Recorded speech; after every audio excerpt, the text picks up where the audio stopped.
You stink.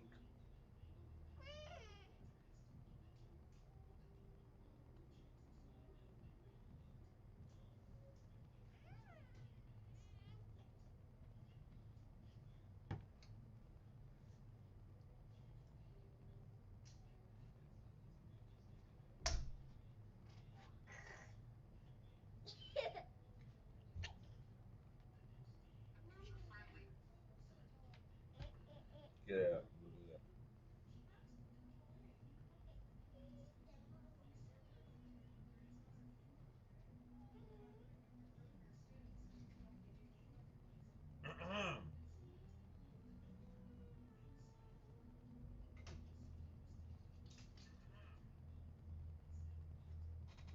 Yo.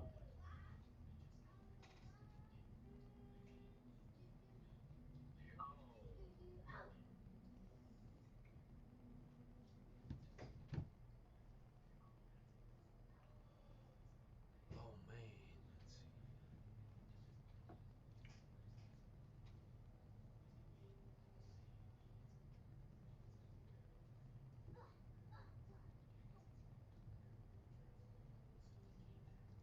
Okay, advertised as a convenient, affordable, and energy meal, it became an instant hit. Now it's a breakfast staple. So, beans on toast at an affordable $3.14 a plate. Let's give it a shot. Look at those steaming beans. May I have some steaming beans? In just a moment, we're going to indulge on this indulgence. But first, I want to talk about you. Tom, you are a taxi driver here in London. Yeah, that's my profession, gold standard, finest taxi driver in the world. Meet Tom. He's taken a break from his usual work as a London cabbie / YouTuber to guide me through the ins and outs of British breakfast. I'm told that around the world, this is one of the hardest places to become a taxi driver. Yeah, it's a real old tradition that dates back to like the 1800s. Here, becoming a taxi driver is intense. It requires memorizing the entire city map and passing a series of tests over a 2 to 4 year period. Has anybody ever asked you where they could get a good beans on toast? Yeah, this is our comfort food. Should we give it a shot? Oh, we're missing something. But before we find out what we're missing, a quick word from our sponsor, BetterHelp. People tell themselves time and time again, I don't need therapy. Therapy is down for someone like me. And I used to think the same. And here's the thing, therapy helped me a lot. That's why I appreciate partnering with helpful brands like the sponsor of today's video, BetterHelp. BetterHelp connects you with a network of licensed professional therapists, each with their own expertise, all geared towards helping you on your mental health journey. Whether it's stress, anxiety, depression, or just needing someone to talk to, BetterHelp has your back. Getting started is a piece of cake. Just give them a few details about your needs and preferences, and they'll match you with a licensed therapist, often within 48 hours. And here's the thing about their therapists. Every single one is licensed, has a master's or doctorate degree, and has spent over 3 years and 1,000 hours helping folks like you. And here's the cherry on top. Visit BetterHelp.com/BestEverFood or choose Best Ever Food Review Show during sign up for a sweet discount on your first month of therapy. Plus, if you want to switch your therapist for any reason, BetterHelp has your back. So what are you waiting for? Head on over to BetterHelp.com/BestEverFood and start your journey today. Now, back to the show. This is Britain in a bottle. This was made for beans on toast. Oh, Worcestershire sauce. Try it without, and then I'd encourage you to just dab a little bit of that on. What I like too is you're not eating even some crazy British version of beans. It's Heinz. That's an American company. Cheers. Cheers.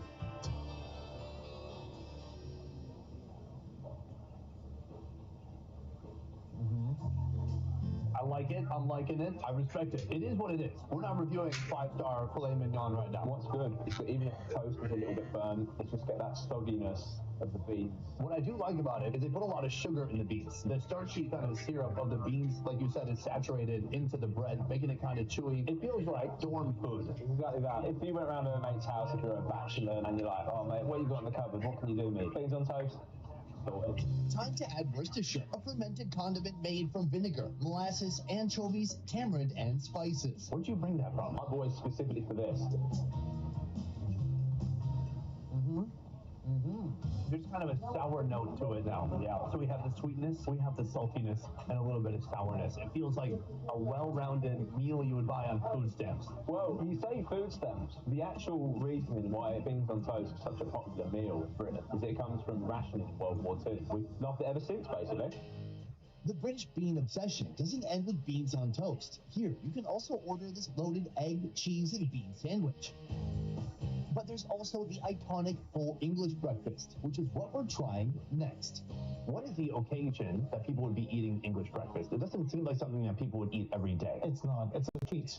Meet Dean, general manager of 3SP Restaurants on the main floor of the 5-star South Place Hotel. Every now and then I've got a group of friends from the army days and we'll meet once a month and we'll find a good breakfast spot where we'll get a full English breakfast, or we call it belly buster.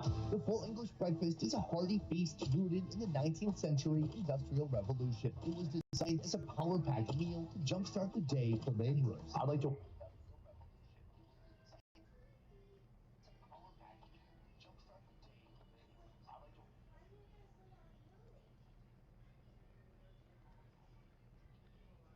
And it definitely did not sound this loud. So guys, I was actually able to figure out the issue here and why it's making the loud buzzing noise. Let me go ahead and step around the console and kind of show you. So towards the back of the console here, you can see we have a reservoir, a water reservoir right here. We also have a radiator, which has a fan on the other side that's just pushing heat out the back. Basically, the fan is rubbing against this reservoir right here. So let me just turn it on. And you can see, you can't really see it in there, but there is a fan right there that's rubbing against this little block right here. And if I push it that way, away from the fan, it stops rubbing and it's basically silent on the way it should be. So I gotta figure out a way to get it to stay this way. For now, I'll probably just wedge it in there so it kind of stays for the video. So I've got this stupid little pouch kind of wedged in there so we can at least finish filming this video here. But yeah, other than that, this console is sick. I try to message the seller and see what he says, just because I paid $400 for this, so I don't want it to. That's an issue, you know. But let's go ahead and just kind of explore this console some more. And yeah, we're on the Metro dashboard here. We actually have a profile called Rabbi the Bunny 61. I think that's what it is. Got 8,000 gamer score. Got a pretty sweet setup here. A little costume. Even got a little background right there. No bio, no location, no nothing. Let's check out the achievements. Looks like it's last played split second in Blur. Last played online, Halo 3 ODST in 2019. Let's go and explore a little bit more. I think we have a 120 gig hard drive in here. Let's verify. And yeah, 120. Wait, hold on. We got 60 gigs gone. It's definitely 120. But wait, do we have some games? Hold on. Second. That's amazing. We have Skyrim, Lego Star Wars, Halo Waypoint, Force Unleashed 2, FIFA 14, Dead Rising 2, and Assassin's Creed 2. Let's try out this controller now. Like I said earlier, I think when it vibrates, it lights up blue on these sides. So let's try that out real quick. And actually, I guess to try that out, we can try out the disk drive as well. So opening it up, opens up super smooth, very clean inside.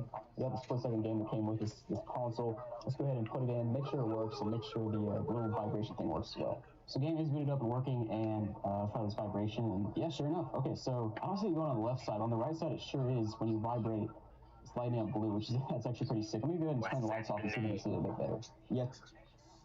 And I think that's because there's an LED strip somewhere down there. Now, the guy did say that you could buy some, basically some UV dye and put it in here, which would be absolutely sick. I don't have that right now, but I'm gonna have to try that. And of course, as you saw earlier, we got our UV light. You can just draw on the console, which is just, I don't know, man, that's just so cool. I wonder if there's a way I could get it to stay longer. Maybe sit it out in the sun or something. Let's flip around to the back. So on the back, pretty standard. Again, looks pretty sick because you can shine your light on it and color it green. But going over to the side here, we also have our hard drive, which is hollowed out and got a little blue LED. But next up, guys, I want to do a quick little thermal camera test here, just to kind of compare the water-cooled 360 here on the right side to my personal Jasper 360 on the left side. Now they both are Jasper motherboards, and they're both playing games right now. And you can see that basically over here you see obviously some heat where the water reservoir is, and then obviously heat coming out of the radiator in the back. About 91 degrees Fahrenheit. And coming over here to the Jasper, it's about 95, 96, which makes sense to me because water dissipates heat better, so you expect this one to be a little bit cooler here on the right side. Now you do see a bit more heat down here on the left side of the console, which I imagine is just the pump that's kind of mounted in there somewhere, because on this console you don't see that at all. But anyways, this doesn't really mean a whole lot. It's just kind of interesting to look at. And yeah, let's go ahead and open this console up, and hopefully I don't break it. Now I will mention, I don't think I mentioned this earlier, but the fan right here on the top is actually an intake fan. I didn't really notice that, but it's just hilarious to me having an intake fan that large. I mean, I guess it's beneficial. Goes in, goes out the back. Yeah, let's go ahead and start and take off the base plate first.